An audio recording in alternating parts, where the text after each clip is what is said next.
Week 1 of the NFL season is in the books, so let's bring on Week 2. The Procanes on the defensive side of the ball created more highlights than their colleagues on the offense. Travis Benjamin's touchdown late Monday night was the only offensive touchdown scored by a Procane all week. Surely we'll see more scoring from the Procane contingent this week. There is certainly some concern regarding bigger-named Procanes.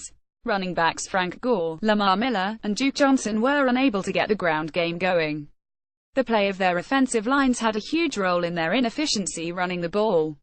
1 week does not make a season, and these players will look to prove that Week 1 was an aberration, not a trend. Cleveland Browns vs. Baltimore Ravens, 1 p.m. Eastern Daylight Saving Time. The Baby Browns looked great in the first quarter of their season opener. David Njoku caught his first NFL pass, and Duke Johnson made plays from the slot as a receiving option. However, that moment did not stay with them, as they ultimately lost to a good Pittsburgh Steelers squad. On Sunday the Browns square off against that other conference stalwart, the Baltimore Ravens, who are coming off a shutout win against the Bengals in Week 1. Could this possibly be the week that Njoku scores his first TD? Like most defenses, the Ravens have holes to be exploited. Andy Dalton was unable to do so a week ago, so will DeShone Kizer be able to take advantage? Njoku is uber-talented, and if Kizer improves on his accuracy, we could see the rookie scoring his first TD in the pros. One takeaway from last week's game for the Browns is that Johnson did not receive a single carry, the first time this has happened in his career. 1 game is a limited sample size, so we'll see if it becomes a trend. Despite the lack of carries, Johnson got plenty of looks in the passing game in Week 1, with 5 targets for 2 receptions totaling 20 yards. In the 2 games against Baltimore in 2016, he caught 7 passes for a combined 69 yards. He could be a flyer at the flex position if you're in a deep fantasy league.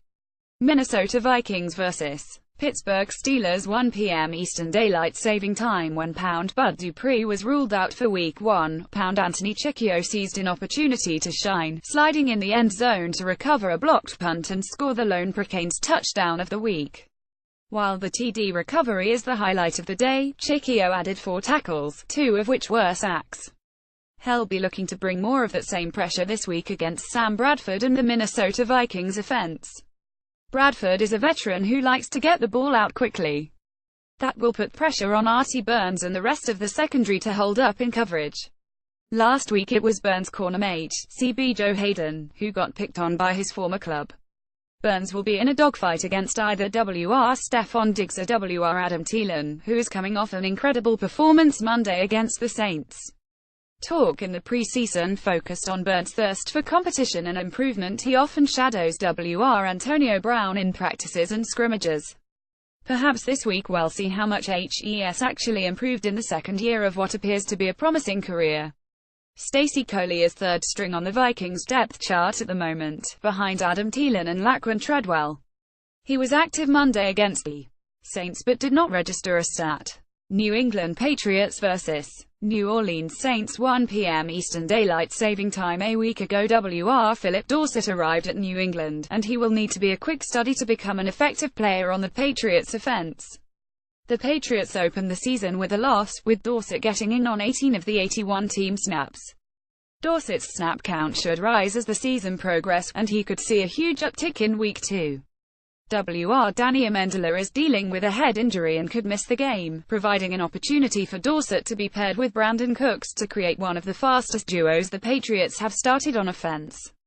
Al-Quadin Muhammad made his NFL debut on Monday Night Football when the Saints took on the Minnesota Vikings. Muhammad, who is a third stringer on the Saints depth chart, did not register any stats. The question for this matchup against the Patriots is whether the Saints feel the need to rotate as many pass rushers, since the Chiefs showed last week that the best way to disrupt Patriots quarterback Tom Brady is to hit him as often as possible. Sacking a legend like Brady would be an incredible story to tell if you're Muhammad. However, I think he would be just as happy to get on the stat sheet. Tennessee Titans vs. Jacksonville Jaguars, 1 p.m. Eastern Daylight Saving Time. DL Calais Campbell had the most sacks in his 10-year NFL career in 2013 with 9. Last week against the Texans, Campbell piled up 4, as the Texans had no answers for the Jaguars. Jacksonville will look to keep the sack attack going when they host the Titans in Week 2. The Titans boast one of the best offensive lines in the league, so it will be a battle in the trenches. With W.R. Allen Robinson injured last week with a torn ACL, the opportunity has arisen for Allen Hurns to showcase himself. Rumored to be on the trading block in the offseason, Hurns is listed on the Jaguars website as the third-string wideout. He was the leader receiver last week, catching 3 passes for 42 yards. The legs of running backs Leonard Fournette and Chris Ivory also helped propel the team to victory. The Jags may continue running this game plan, as there is considerable doubt that Blake Bortles can be an efficient passer.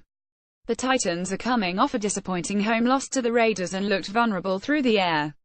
Hurns will try to fill Robinson's role in the offense, with Marquise Lee and Dede Westbrook working as the 2 or 3.